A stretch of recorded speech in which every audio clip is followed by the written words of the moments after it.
Engine breakdown করলে তো ওটাই শেষ, পুরো জাহাজই শেষ। কাম দেখলেও সেখানে ঢেউটা অনেক বড়। আমাদেরকে যখন চেজিং করে ইন্টারন্যাশনাল জাহাজকে, তখন খুব ইজিলি আপনার ধরতে পারে।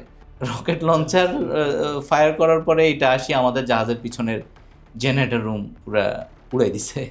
সোমালি জলদস্যুরা জাহাজে আক্রমণ করেছিল, তখন সেই জাহাজের দায়িত্বে ছিলেন জি, এবং সেটা রক্ষা করেছেন। একটু ছোট্ট করে আমরা গল্পটা জানতে চাই। আমাদের জাহাজটা আপনার বাবেল মানদেব নামে ইয়েমেনের কাছাকাছি একটা স্পেস, হ্যাঁ, ওই জায়গাটা খুবই ন্যারো। তখন অ্যাটাকিং কিছু পজিশনের মধ্যে বাবেল মানদেবটাও একটা অ্যাটাকিং পজিশন ছিল। সোমালিয়ান পাইরেটসদের কিছু টাইম এবং কিছু প্লেস, এটা একটা কমন জায়গা।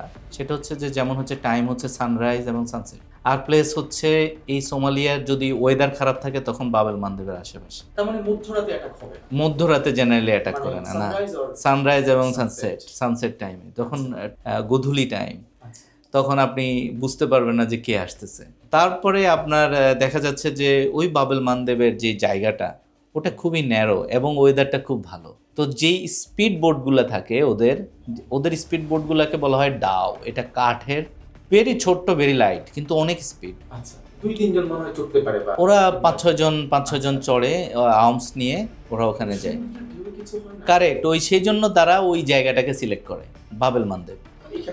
এখানে এটা তো পুরাটাই হচ্ছে ল্যান্ডের খুব কাছাকাছি, এবং ওইটা অলরেডি গালফ অফ এডেনের একদম ওয়েস্ট সাইডে, যার কারণে নর্থ ওয়েস্ট সাইডে, যার কারণে ওখানে আপনার ব্যাড ওয়েদার এতটাই এফেক্ট করে না, খুবই শান্ত। যার কারণে ওখানে ওদের চেজিংটা, আমাদেরকে যখন চেজিং করে ইন্টারন্যাশনাল জাহাজকে, তখন খুব ইজিলি আপনার ধরতে পারে। আমাদের কাছে দূরবীন থাকে, আমাদের সাথে রেডার থাকে, রেডারের মাধ্যমে আমরা টিউনিং করে আমরা এসব বোটগুলোকে আমরা দেখতে পাই। ওই জায়গাগুলো দিয়ে তো আমাদের already officer, additional lookout, additional security guard সবাই কিন্তু ওখানে অলরেডি জাহাজে আছে, এবং ওরা সবাই অ্যাওয়্যার দ্যাট এখানে সোমালিয়ান পাইরেটসের একটা অ্যাটাক হতে পারে।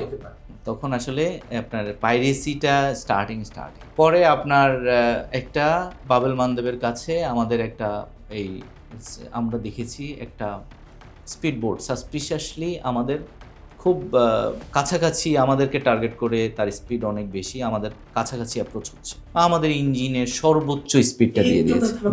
তখন জাহাজের গতি কত থাকে নরমালি? আমাদের জাহাজের গতি দেখা যাচ্ছে 13 থাকে। আর যখন এই ধরনের সিচুয়েশন হয় তখন আর কোনো সেফটি মেজার থাকে না। দেখা যাচ্ছে যে আবার ইঞ্জিন ব্রেকডাউন হয়ে গেলে তো আপনার ওখানে তো ইঞ্জিন ব্রেকডাউন করলে তো ওটাই শেষ, পুরো জাহাজই শেষ। আমাদেরকে ওইটুকু মানে সেফটি লিমিটটা রেখে ম্যাক্সিমামই আপনার দিয়ে দিতে হবে। ম্যাক্সিমাম আমাদের যে এফিসিয়েন্সি ইঞ্জিনের ওটা দিয়ে দিতে হবে। ওটা দিয়ে আপনারা তাদের সঙ্গে পারবেন না? গতিতে আমরা পারবো যদি আমরা জিগজ্যাগ করি, আমরা কিছু প্রিকশন নিই, তখন আমরা গতিতে পারবো না, মনে হয় পারবো না। রিজন হচ্ছে স্পিড বোট তো, সাগর তো, এটা তো নদী না। আমরা যেই নদীগুলোতে যে স্পিড বোটের স্পিড দেখি, ওটা আর সাগরের মধ্যে স্পিড বোট তো এক না। সাগরে কাম দেখলেও সেখানে ঢেউটা অনেক বড়, মানে আপনি দেখতেছেন খুবই শান্ত, কিন্তু ওই শান্তর মধ্যেও দেখবেন যে একটা স্পিড বোট জাম্প করতেছে, ছোট ছোট সোয়েল ফুলে উঠতেছে, আপনার সাগরটা ফুলে উঠতেছে, ওটাকে বলে সোয়েল। ওই ফুলে উঠাটা দেখা যাচ্ছে যে ওই স্পিড বোট জাম্প করে, তো ওভাবে 25 নট 20 নট স্পিডে চলবে সেটা আসলে পারে না। ওই আমাদের মতোই স্পিড দেখা যাচ্ছে। আমরা কোনোভাবে যদি স্লো হয়ে যায় তখন ওরা ধরে ফেলে।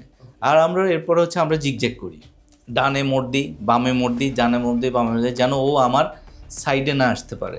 জেনারেলি ওরা আমাদের জাহাজে উঠে হচ্ছে আমাদের সাইড থেকে, পিছন থেকে না বা সামনে থেকে না, সাইড থেকে উঠে সাইডে আসে, সাইডে ভিড়ে। তো ওই জাহাজটা আমাদের ওই স্পিড বোট ডাউটা আমাদেরকে চেজিং করতেছে আমাদের জাহাজ। তখন আমাদের জাহাজ স্পিড বাড়াই দেওয়া হয়েছে। তখন ওরা আপনার ওদের জাহাজ থেকে একটা রকেট লঞ্চার থ্রো করছে। রকেট লঞ্চার ফায়ার করার পরে এটা আসি আমাদের জাহাজের পিছনের জেনারেটর রুম পুরা উড়াই দিছে। তো এই যে এরপরে আমাদের স্পিডের কারণে ওরা আমাদেরকে আর ধরতে পারে নাই, আমরা পালাতে সক্ষম হয়েছি। এটা হচ্ছে আমার একটা এক্সপিরিয়েন্স।